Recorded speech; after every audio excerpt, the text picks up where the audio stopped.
Irmãos, nós estamos aqui na igreja numa série em Apocalipse. Como a maioria de vocês sabem. E eu queria convidar você a abrir a sua Bíblia em Apocalipse 6. Apocalipse 6.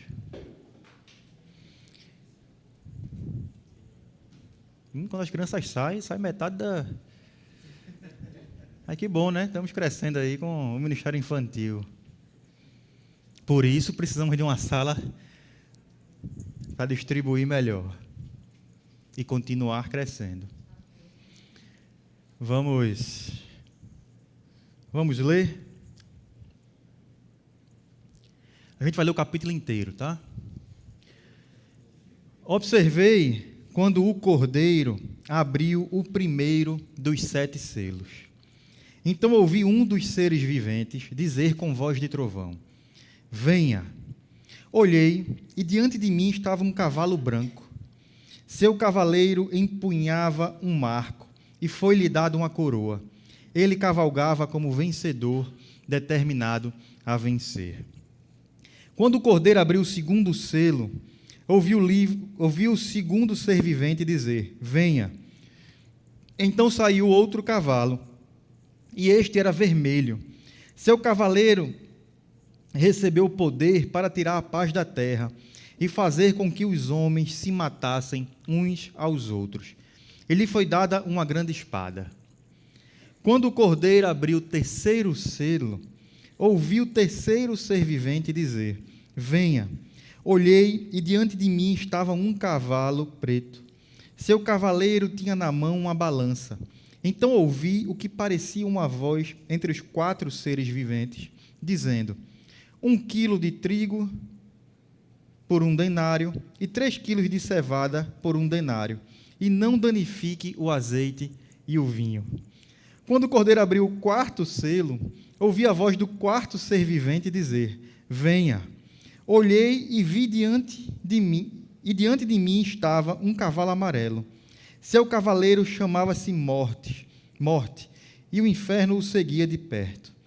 Foi-lhes dado poder sobre 1/4 da terra para matar pela espada, pela fome, por pragas e por meio dos animais selvagens da terra. Quando ele abriu o 5º selo, vi debaixo do altar as almas daqueles que haviam sido mortos por causa da palavra de Deus e do testemunho que deram.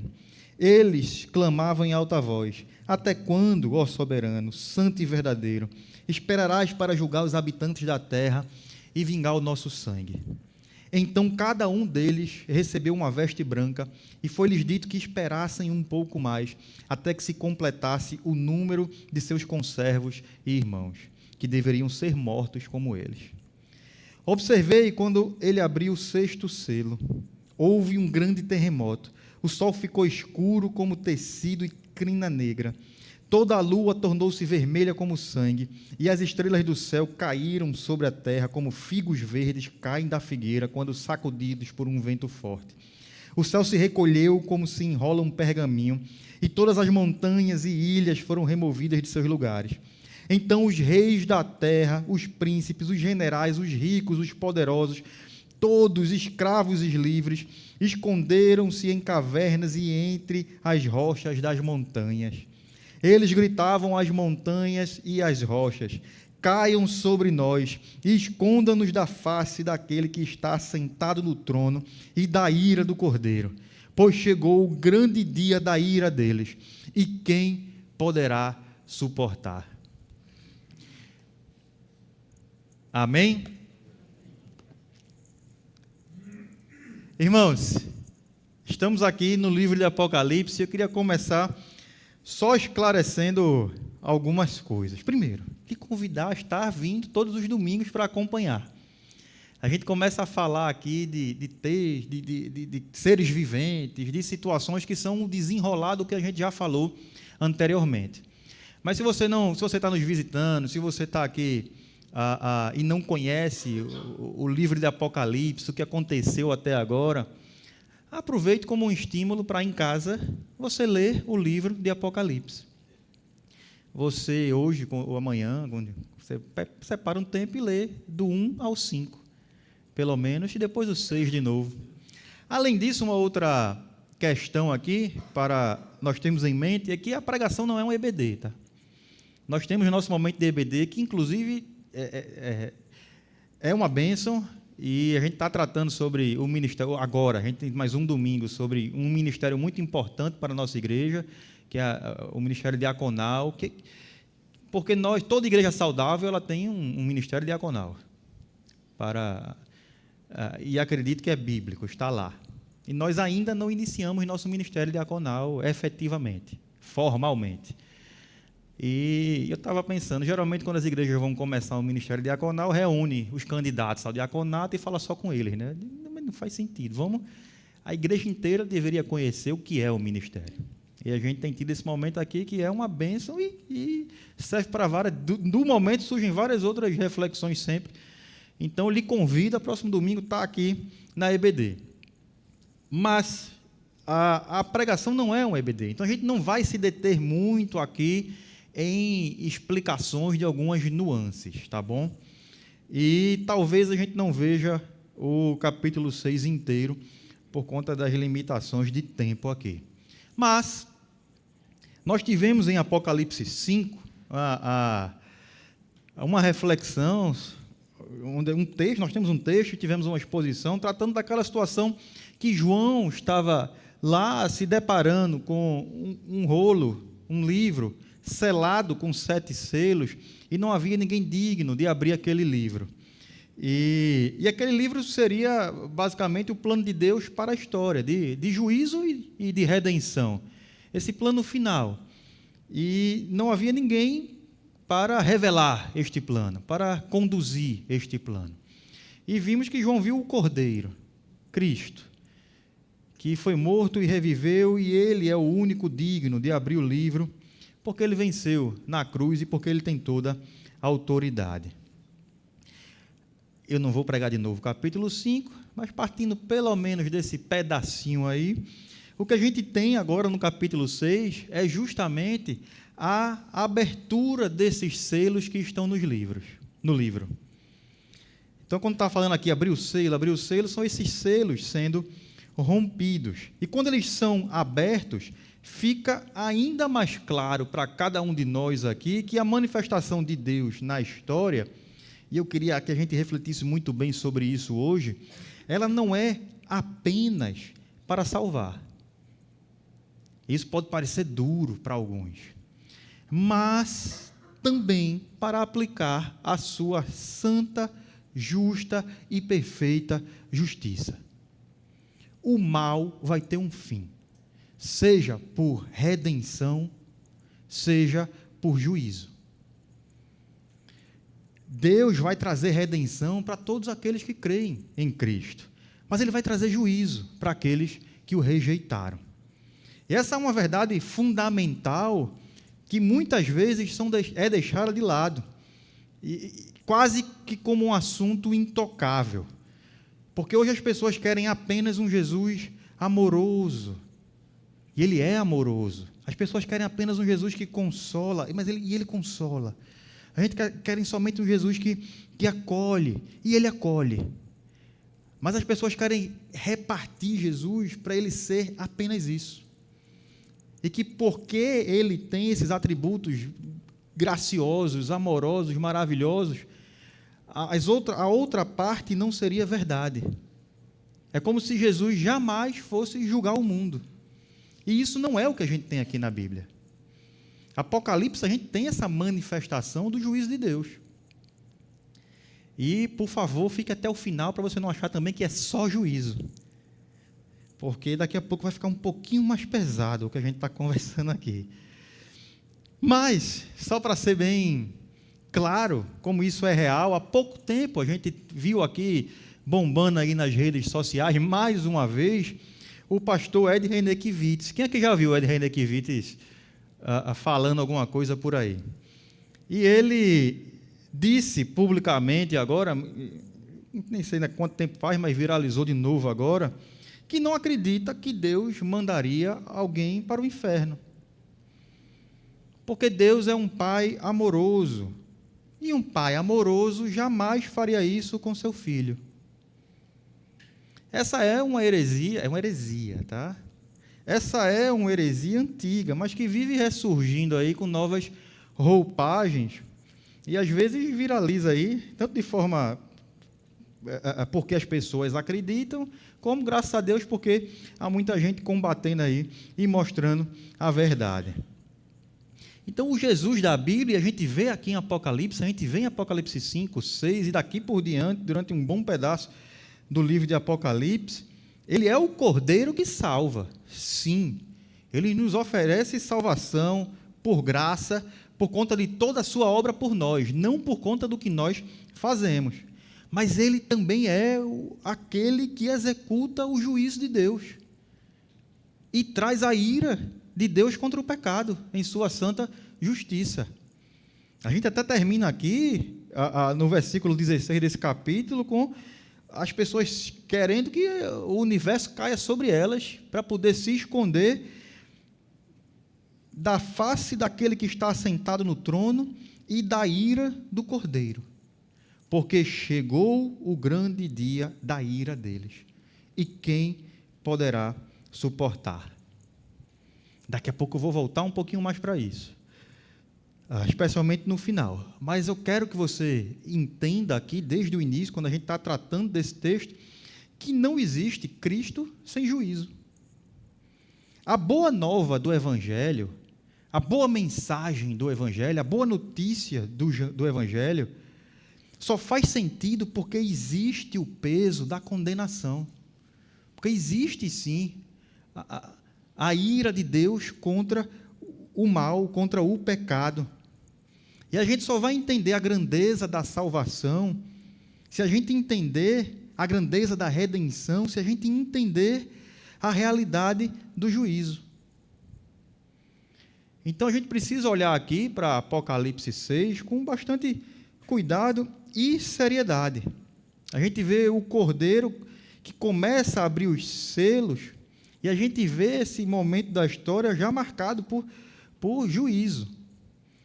Mas eu queria também lhe trazer enquanto a gente está falando aqui do que vai acontecendo em Apocalipse, você trazer a sua vista também para o que a gente vive hoje. A nossa história ela já está marcada por sinais de juízo contra o pecado. Não tenha dúvida alguma disso. Na história de Israel, Deus entregou Israel ao juízo, entregou eles a si mesmos para colherem as consequências de suas ações pecaminosas. Mas sempre com um propósito na história aqui agora de santificar, de exortar, de trazer pureza e livrar o povo daquela situação. Eu não tenho dúvida, por exemplo, que nós, como nação brasileira, muitas vezes podemos estar vivendo, na verdade, juízo de Deus. E dependendo de como a gente responda a esse juízo, a gente vai permanecer colhendo o que estamos plantando como nação. Mas apesar da gente viver esses sinais de juízo, ou juízos parciais aí, de alguma forma, porque não encerrou a história aqui ainda, contra o pecado, vai existir um momento da história que esse juízo vai se completar plenamente. Ele vai ser executado de forma cabal. E isso vai acontecer quando Deus cumprir o seu plano decretado aqui nas Escrituras e por ação do Cordeiro, por ação de Cristo. Quando eu estou falando por ação de Cristo, note que o texto que a gente leu, ou no texto que a gente leu, os cavaleiros só saem porque Cristo rompeu os selos. Porque Cristo abriu aquele momento daquela ação. Então, quando esses cavaleiros saem aqui, não é porque o mal tomou autonomia. E o texto repete várias vezes também que foi dado a ele. Não é que ele tem, foi dado a ele. Foi dada a ele uma coroa, uma espada, foi dada autoridade, mostrando que existe uma vontade decretiva de Deus, ou até permissiva, para executar os juízos que vêm do trono de Deus. Mas veja também uma forma interessante como esse juízo acontece aqui e também na nossa história. De alguma forma, o juízo aqui no início do texto é como se fosse Deus entregando a humanidade a si mesma. E a gente vai ter aí diversos teólogos, quando explicam esse texto, é um texto bem complexo, tá? E muito difícil de se falar sobre. Mas a gente vai ter aí vários teólogos, homens de Deus, comentando sobre isso, como se fosse Deus também permitindo, de alguma forma, o pecado mostrar sua consequência aqui, como forma de juízo. É como se fosse igual lá em Romanos 1. Lembra de Romanos 1? Que fala da depravação humana lá e diz que Deus lhes entregou as suas próprias... Como é que chama? Foi só para ver se vocês estão lembrados mesmo. Concupiscências e desejos. Então a gente vai ver que muitas vezes o juízo de Deus não é simplesmente mandar fogo do céu. Ele já fez isso. Não é simplesmente inundar a terra, ele já fez isso. Mas às vezes se revela como tirar os freios e deixar o homem colher a safra amarga de seu pecado. E essa é uma das piores coisas que alguém pode viver, não tenha dúvida disso. Mas, já diante dessa realidade, antes da gente entrar um pouco mais em algumas questões do texto, eu queria lhe chamar bastante atenção para esse ponto. Muitas vezes a gente vive a nossa vida numa tentativa de viver em absoluta independência de Deus. E isso pode se manifestar de várias formas. Mas no fim, e eu queria que você parasse para tentar perceber isso na sua vida, é sempre aquela vida que é vivida como se Deus não existisse. A gente até viu isso no PG, né? E lá no PG o autor chama isso de quê? O pessoal do PG também está afiado e lembrando aí, né? De impiedade. Ele até fala, existe crente que manifesta impiedade. E a gente fica, então o que seria impiedade? É essa vida como se Deus não existisse. E nós como crentes temos momentos de nossa vida que vivemos como se Deus não existisse. Aí eu vou fazer aquela pergunta que eu de vez em quando não, de vez em sempre faço. É verdade ou não é? A gente faz isso. Ou, muitas vezes, a gente tem uma vida cheia de reservas. A gente coloca limites sobre áreas de nossas vidas que a gente quer deixar intocável. Que a gente não quer que Deus mexa ali. E sabe qual é a pior coisa que pode acontecer conosco? É Deus permitir isso. É Deus nos entregar a nós mesmos, deixar de agir sobre nossas vidas para nos santificar, ensinar, disciplinar, moldar, conduzir. Então, perceba que o amor de Deus, ele se manifesta nas nossas vidas não somente através do que ele nos dá, mas também através de sua disciplina, inclusive quando ele retira coisas de nós. Eu vou até repetir, o amor de Deus não se manifesta somente quando ele nos dá, mas também quando ele retira. Quando ele age em nós para tirar aquilo que não agrada. E muitas vezes isso é doloroso. Porque é aquela areazinha da vida que a gente está guardando para nós mesmos. E quando ele corta algo que a gente ama, ainda que com um amor pecaminoso, quando ele disciplina, quando ele permite dores para curar, quando ele está agindo dessa forma nas nossas vidas, ele está agindo de forma amorosa. Ele está nos livrando de um dos piores juízos que a gente poderia viver, que é uma vida entregue a si mesma. Pois é uma vida que caminha para destruição. Por isso, a gente deve viver, meus irmãos, submetendo todas as áreas da nossa vida ao Senhor. Isso significa você deixar Deus mexer naquilo que você resiste. Você entregar isso de verdade ao Senhor. E aí não é só entregar as grandes decisões, não. Entregar aquelas pequenas escolhas do dia a dia também. Significa reconhecer que nós precisamos desesperadamente da graça do Senhor, até para a gente ser guardado da gente mesmo. E aí, essa semana, acho que anteontem, Monique estava fazendo a devocional em casa e ela me chamou: Marcelo, vem ver aqui que coisa interessante, que coisa. E ela compartilhou lá o que ela tinha acabado de ler lá em Atos. E eu pensei que eu tinha anotado aqui, mas não anotei. Pode colocar aí, Sam? Atos 19. E eu peço desculpa mais uma vez pelo data show aqui, quebrou uma pecinha ali que só vai para um. 19. Mas se você tiver aí uma Bíblia, um dispositivo que possa abrir. 18, vamos ler o 18 e 19. Muitos, ali tem uma pregação lá em Éfeso, um movimento, e as pessoas passando a crer. E muitos dos que creram, vinham, confessavam e declaravam abertamente as suas más obras. Grande número dos que tinham praticado o ocultismo reuniu os seus livros e os queimou publicamente. O valor total calculado chegou a 50.000 dracmas. Eu quase que eu escrevi uma pregação só em cima disso, lhes confesso, e quase que ia ser só ela. Aí depois a gente voltei aqui para Apocalipse, mas ainda de alguma forma falando sobre ela, porque é algo maravilhoso que a gente tem aqui. Veja como aquelas pessoas, quando elas passaram a crer, e como se encaixa no que a gente está falando aqui, quando elas passaram a crer, tomaram uma atitude corajosa de retirar das suas vidas aquilo que não agradava a Deus. Elas perceberam que agora que elas creram, elas não podiam continuar com a vida que levavam, não podiam continuar com as práticas que não correspondiam com aquilo que elas afirmavam crer.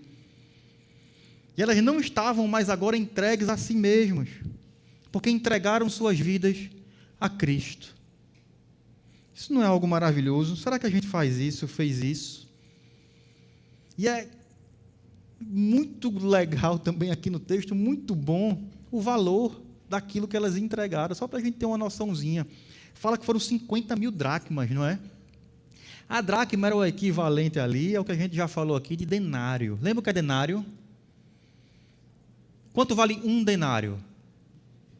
O salário de um dia de trabalho, salário médio, né? Vamos chamar ali de salário mínimo de um dia de trabalho de alguém. A gente está falando que o que eles queimaram ali equivalia a 50.000 dias de trabalho. Isso equivale a 137 anos de trabalho. Imagine, meu irmão, na sua vida, 137 anos de trabalho. Mas o quanto isso não vale? O quanto seria arrecadado ali, né? Se a gente fosse basear no salário... Aí eu fiz essa... Monique fez, na verdade. Quando ela me chamou, ela já deu tudo completo, assim. Rapaz, que mulher abençoada, né? Mas já deu completo. E eu fiz o cálculo. Sabe quanto daria aqui em reais hoje, baseado no salário mínimo? Aí eu arredondei para 2,7 milhões de reais. Eles se converteram, se reuniram, pegaram ali bens no valor de quase 3 milhões de reais e tocaram fogo. Porque aquilo não condizia mais com a vida deles. Porque aquilo era contrário ao que eles, de fato, acreditavam. E não importou o valor daquilo. Simplesmente não importou. Cristo foi considerado superior. E aí eu pergunto, e nós? Será que nós temos mantido em nossas prateleiras esses livros que nós consideramos mais valiosos que Cristo? E aqui, óbvio, eu não estou falando de livros de ocultismo, não, mas se você tiver, queime também.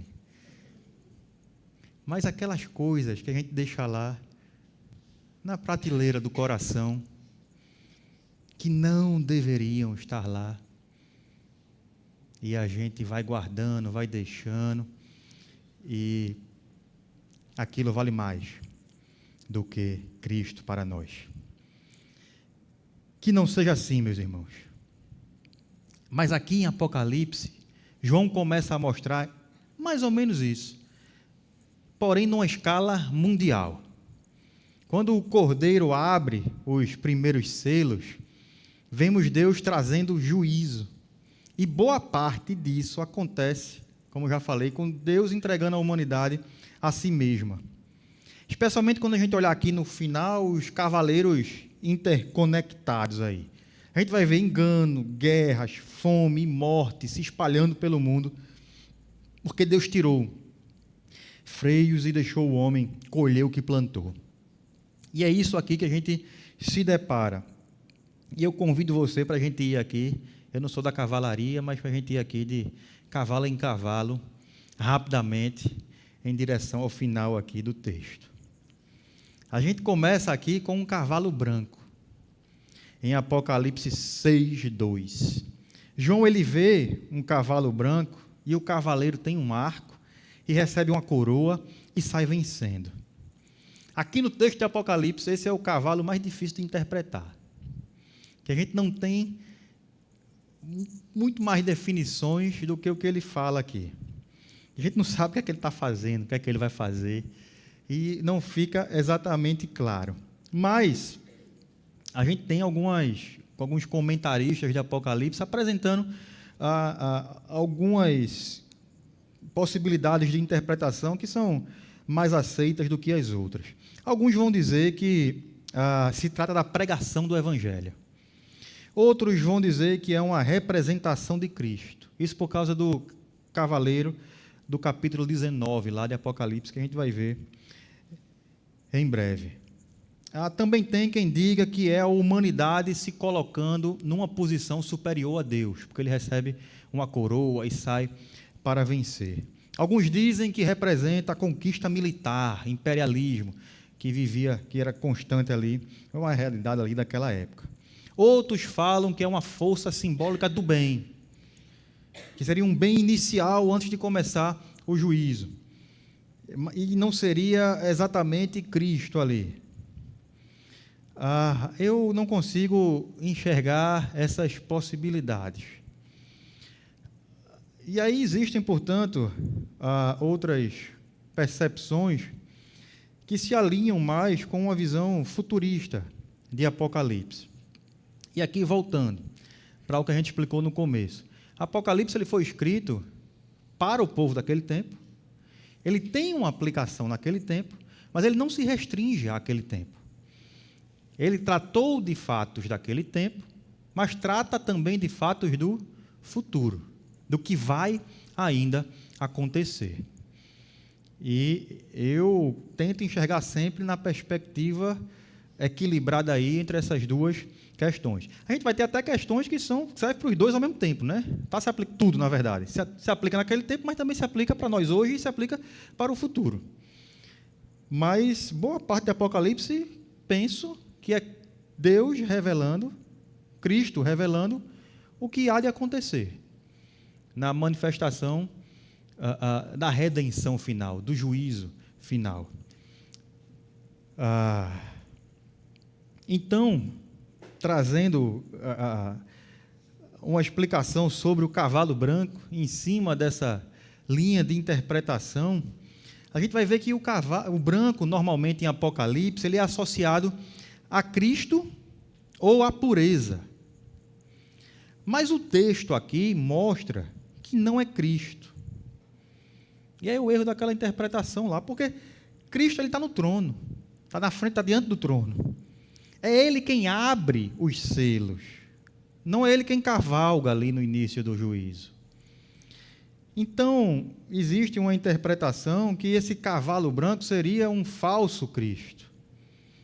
Alguém que parece com Cristo, ou quer parecer com Cristo, mas que não é, ele falta, né, a realidade de ser Cristo. É uma paródia, é alguém que quer ser, mas não é. E ele simboliza, portanto, alguns vão entender que simboliza exatamente um anticristo, ou o anticristo, e alguns entendem que é um engano religioso, ideológico, que vai se manifestar e vai dominar o mundo em larga escala. Mas o que eu queria era que você não se prendesse aqui nesses pontos que a gente não tem como saber com certeza. Por exemplo, quem é o cavalo branco? Quem é cada coisa? Mas como é que a gente aplica isso na nossa vida? E quando a gente olha também para o sermão escatológico de Jesus, que está lá em Mateus 24, e eu queria pelo menos lhe alertar sobre isso, já que entramos nesse assunto, independente da sua interpretação sobre quem é o cavalo branco, o que é o cavalo branco, Jesus nos alertou em Mateus 24, 4 e 5, o seguinte: cuidado, que ninguém os engane, pois muitos virão em meu nome dizendo, eu sou o Cristo, e enganarão a muitos. Cristo aqui está falando dos sinais do início do fim, né? E nesses sinais, lá em Mateus 24, a gente tem ele dizendo que vão vir essas pessoas, se dizendo Cristo, mas que não são, e que terminam levando as pessoas para essa vida de independência diante de Deus. Então, que a gente viva em alerta sobre isso, porque a gente vive, sim, um tempo onde isso já se concretiza. Essa parte aí, a gente já está diante dela, como eu acabei de citar aqui, do Ed Renekiewicz levantando aí, não é exatamente isso, mas levantando heresias que levam as pessoas a acreditar num Cristo que não existe. Além disso, vão chegar várias outras situações parecidas, algumas um pouco mais bizarras, né? Feito o Henri Cristo, lá já viram, né? Na internet. E outras que vão vir para enganar o povo. Mas esse engano, a gente vai ver em Apocalipse, a gente vê, e aqui é o alerta, ele vai atingir um nível universal. Vai surgir alguém também, em algum momento, que todo mundo vai olhar como a esperança, o enviado de Deus, o santo, para restaurar a humanidade. E a gente precisa estar alerta, a gente precisa mergulhar na palavra, viver em comunhão com Deus, porque só quem... Eu vou até fazer olhei para o relógio ali, lembrei de uma historinha. Conta-se a história de uma mulher que foi contratada, trabalhava numa empresa, né? No mercadinho aqui no Rosarinho, e o mercadinho, isso não existe não, tá? Estou só contando. O mercadinho recebia muita nota falsa. E estava passando lá direto. Aí o dono do mercadinho pegou a gerente da loja, eu vou lhe dar um treinamento para você acabar com isso aqui dentro. A gente não pode mais estar recebendo nota falsa. E mandou ela lá para a Alemanha para fazer um curso, o melhor do mundo sobre isso aí. Aí depois de 6 meses, nada disso existe, tá? Aí depois de 6 meses estudando aí, ela voltou. E quando chegou de volta aqui no Rosarinho, já toda com o certificado dela em alemão, tal, o pessoal encostou. E aí? Foi bom o curso? Foi maravilhoso. Como é uma nota falsa? Aí ela, sei não. Como assim você não sabe? Não, lá a gente só estudou como é a nota verdadeira. Porque quando a gente se deparar com a nota falsa, a gente vai saber de imediato. A gente precisa conhecer profunda e corretamente a Cristo. A Bíblia. Que quando a gente se deparar com falsos cristos, falsos profetas, falsas ideologias, falsos evangelhos, a gente vai identificar de imediato. Amém? E a gente tem aqui ainda o cavalo vermelho, que está lá em Apocalipse 6, 3 e 4. E esse cavalo vermelho, ele é como sangue. Seu cavaleiro recebe autoridade para tirar a paz da terra, para que os homens se matem uns aos outros. A ele é dada uma grande espada. Esse cavalo, ele simboliza aqui, meus irmãos, ele é a violência e as guerras que tomaram forma do mundo, tomaram conta do mundo de forma intensificada. O que eu quero que você veja é que muito disso aqui já está presente no nosso dia a dia. Mas aí eu acredito que haverá o dia que isso tomará escala mundial, universal. Jesus também falou disso, lá em Mateus 24. Ele nos diz: vocês ouvirão falar de guerras e rumores de guerra. Nação se levantará contra nação, reino contra reino. Agora, o que é interessante aqui em Apocalipse 6 é que o texto diz que os homens se matam uns aos outros. Não é somente uma ação externa de um reino, mas traz isso para a realidade cruel da vida diária. É essa maldade humana se manifestando sem restrição. E esse cavalo, ele mostra, portanto, que vai chegar esse tempo em que a paz vai ser removida. Conflitos armados, guerras civis, revoltas, massacres, a violência ela vai se tornar global e devastadora. E a gente precisa, portanto, estar atento a isso. Se a gente hoje já chora, já vê a maldade através das guerras e ações que marcam nossa época, isso deve ser um alerta para nós, para a gente ver como a humanidade sem Deus ela é autodestrutiva. E a paz não vem de acordos, não vem de reuniões dos poderosos. A paz verdadeira, plena, eterna, ela só vai vir por Cristo. Ela só vai ser completa quando Deus concluir a história aqui. E ela vai vir através do príncipe da paz. Então não deposite as suas esperanças em nada e ninguém além de Cristo. O cavalo preto também está aqui apresentado. E ele está associado à fome, à miséria, a luto. E ele traz uma balança. E a balança aqui está associada a esse símbolo de muito mais de comércio e alimentos. Não aquela nossa ideia de balança hoje, né? Apenas de justiça. Porque ele traz uma medida. Uma medida de trigo por 1 denário. E 3 medidas de cevada por 1 denário. E não danifique o azeite e o vinho. O que é que isso quer dizer aqui? O trigo e a cevada eram os principais alimentos consumidos naquela época. O trigo era muito mais nutritivo, né? E a cevada, ela era muito menos e era mais barata, era mais comum. Os pobres geralmente comeriam cevada, mas ainda conseguiriam comer algum trigo. E o que é que significa, então, essa ação do cavaleiro aqui? 1 denário era o quê? A gente acabou de falar? Era o salário de um dia inteiro de trabalho. E agora, com um dia de trabalho, a pessoa só consegue comprar a comida para si. A medida é essa, é a medida para uma pessoa. Um dia de trabalho, você só vai comprar para você.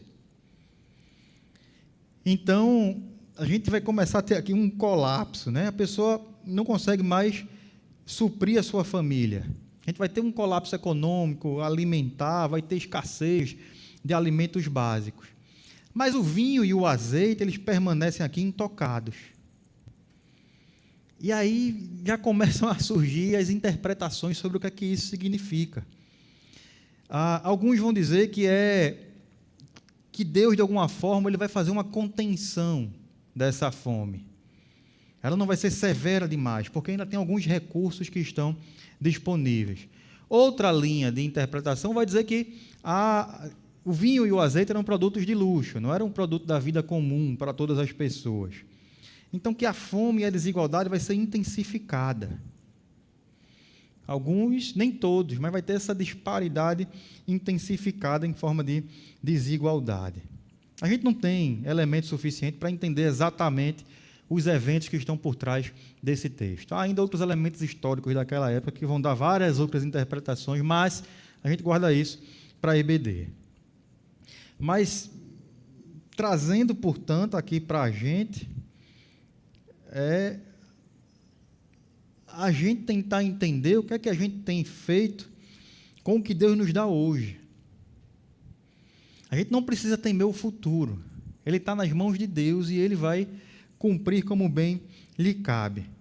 Mas o que eu lhe chamo para tentar entender é que se a sua esperança está depositada somente na economia, se você acha que o seu futuro, se você fica com medo das coisas, porque acha que o seu futuro está garantido somente pelos recursos humanos.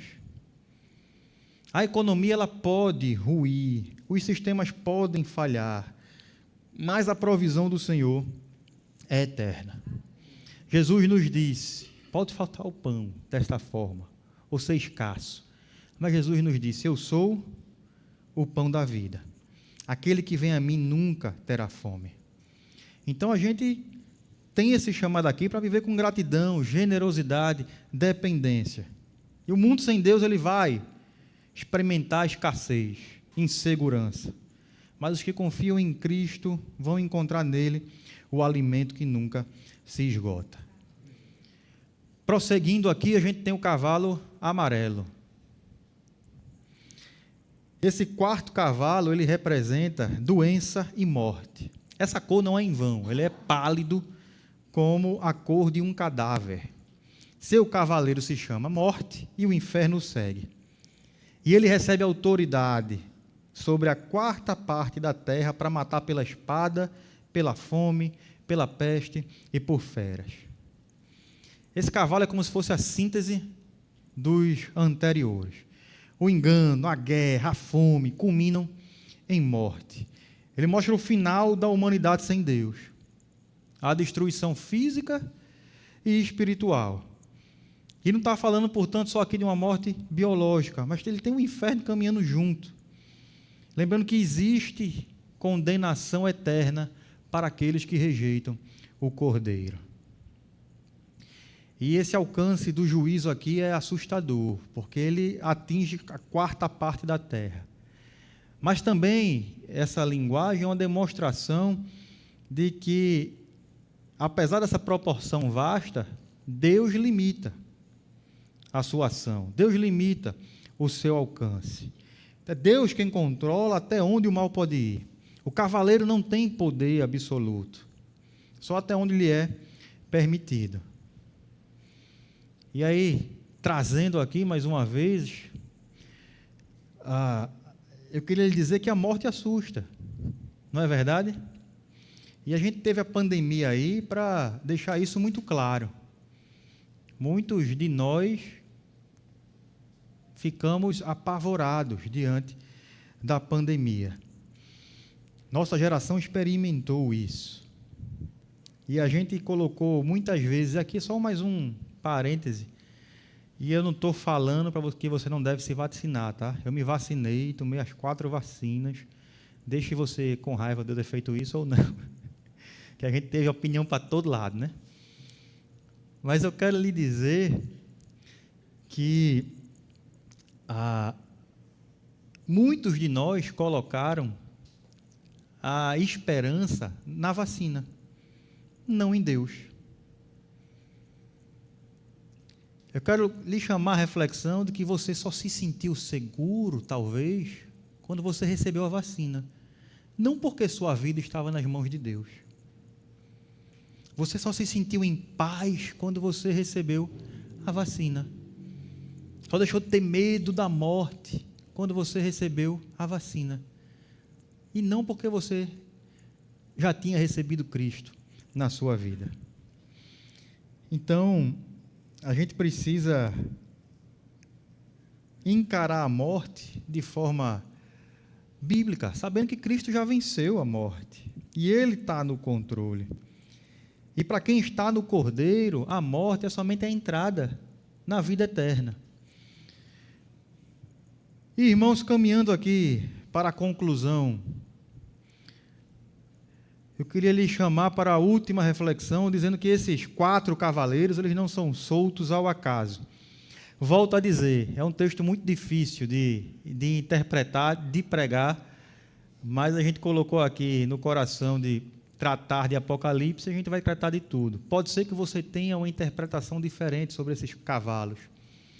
E aí, humildemente, eu quero lhe dizer, não vamos gastar muito tempo debatendo comigo. Tá? Eu sei que muitos querem depois a gente sentar e debater aquilo ali. Eu não sei que a gente tenha dito alguma coisa errada que não aconteceu aqui, mas a gente tem que tomar cuidado com detalhes de interpretação que muitas vezes separam mais do que agregam o corpo. E se você é convidado a se aprofundar ainda mais em Apocalipse. Mas olhando para o todo aqui, de forma muito simples, eu quero que você se lembre que vai existir um momento da história em que vai haver o juízo, sim, de Deus. Vai existir, sim, um momento da história que a gente vai ter injustiças intensificadas. A gente vai ter mortes, novamente, em escala assustadora. E quando esse momento chegar, o universo vai ver que viver sem Deus é colher destruição. E esse texto é um chamado para nós, para a vigilância. Que a gente, diante dessa realidade, reconheça diariamente que a nossa única segurança está em Cristo. Se hoje já há engano, já há violência, já há fome, já há morte, numa escala menor, como é que a gente vai escapar de tudo isso quando essas coisas se intensificarem? A única resposta é estar escondido em Cristo. Está no Cordeiro. Porque a história do mundo não está nas mãos dos homens. Não está entregue, perdida no acaso. Mas ela está selada por Deus e nas mãos do Cordeiro. E é Ele quem abre o livro, é Ele quem conduz os eventos, é Ele quem sustenta a história e cada um de nós em meio ao juízo. Esse capítulo nos chama para refletir sobre essas duas realidades. Primeiro, que viver sem Cristo é o pior caminho, de forma muito simples aqui. Quem rejeita o Senhor termina entregue a si mesmo, e o resultado disso vai ser sempre destruição, seja pela mentira que engana, pela violência que corrói, pela escassez que sufoca. Quem vive sem Deus vai viver a amarga colheita do seu pecado. Não tenha dúvida alguma disso. Eu estou falando tanto do final, como também trazendo a aplicação para agora. Mas, em segundo lugar, Apocalipse também nos aponta sempre para a esperança que está no Cordeiro. E todos aqueles que estão no Cordeiro, portanto, estarão salvos. O mesmo Cristo que abre os selos é o Cristo que venceu na cruz.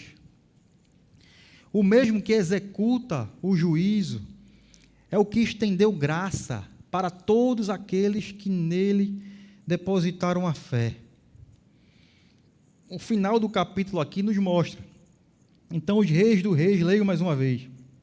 Os reis da terra, os príncipes, os generais, os ricos, os poderosos, todos os escravos e todos os livres esconderam-se nas cavernas entre as rochas das montanhas. Eles gritavam às montanhas e às rochas: caiam sobre nós e esconda-nos da face daquele que está sentado no trono e da ira do Cordeiro, pois chegou o grande dia da sua ira, e quem poderá suportar?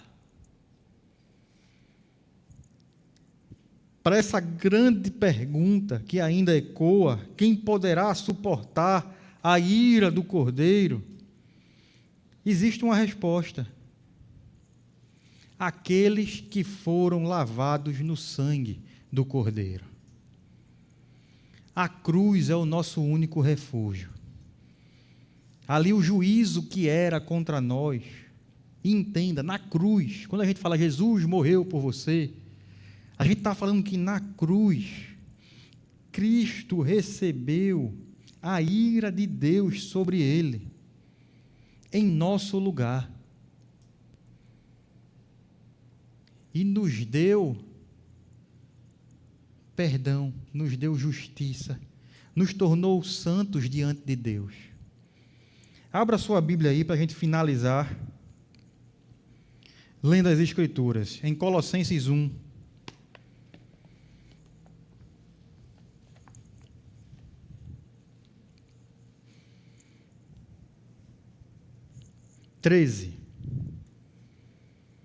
E a gente vai ler até o 23.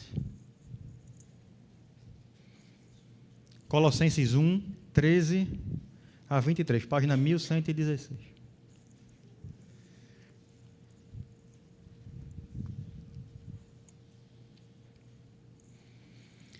Posso ler? Pois ele, e tem em mente o que a gente acabou de falar, tá? Da salvação da ira do Cordeiro. Porque ele, Jesus, o Cordeiro, nos resgatou do domínio das trevas e nos transportou para o reino do seu Filho amado, em quem temos a redenção, a saber, o perdão dos pecados. Ele é a imagem do Deus invisível, o primogênito sobre toda a criação, pois nele foram criadas todas as coisas nos céus e na terra, as visíveis e as invisíveis, sejam tronos ou soberanias, poderes ou autoridades. Todas as coisas foram criadas por ele e para ele. Ele é antes de todas as coisas e nele tudo subsiste. Ele é a cabeça do corpo, que é a igreja. É o princípio e o primogênito dentre os mortos, para que em tudo tenha supremacia, pois foi do agrado de Deus que nele habitasse toda a plenitude, e por meio dele reconciliasse consigo todas as coisas, tanto as que estão na terra quanto as que estão nos céus, estabelecendo a paz pelo seu sangue derramado na cruz. Antes, vocês estavam separados de Deus, e na mente de vocês eram inimigos por causa do mau procedimento de vocês. Mas agora, Cristo os reconciliou pelo seu corpo físico, mediante a morte, para apresentá-los diante de Deus, santos, inculpáveis e livres de qualquer condenação, desde que continuem alicerçados e firmes na fé, sem se afastar da esperança do Evangelho que vocês ouviram e que tem sido proclamado a todos os que estão debaixo do céu. Este é o Evangelho do qual eu, Paulo, me tornei ministro. Apocalipse, ele é um livro de esperança. Ele é um livro para apresentar também a salvação que vem de Deus. E essa salvação é apresentada a você hoje. Saiba que haverá um dia em que o mal terá fim, completamente, repito, seja por juízo, seja por redenção. E Cristo te convida para essa vida com Ele, onde, a partir da fé depositada nele, você pode se apresentar diante de Deus como santo, não pelo que você fez, não pelo que você faz, pelo que você vai fazer, mas pela obra dele na cruz, pelo que ele fez no seu lugar e pelo castigo que ele sofreu no seu lugar. Tanto a justiça dele é atribuída a você, como também o castigo contra a sua injustiça cai sobre ele. Então, quando a gente fala Jesus morreu por você, a gente está falando disso, que o amor de Deus na cruz nos livrou da ira de Deus contra o pecado. E é por isso, meus irmãos, que eu amo a mensagem da cruz. Porque eu tenho certeza de que Deus está conduzindo a história para a sua redenção final. E é por isso que o nome da igreja é Redenção. para a gente não se esquecer nunca dessa obra maravilhosa de nosso Senhor. E ela é ofertada a você, que você possa depositar a sua fé em Cristo, viver com Ele, para Ele, sabendo que a sua salvação não depende de você, mas do que Ele fez por você. Amém?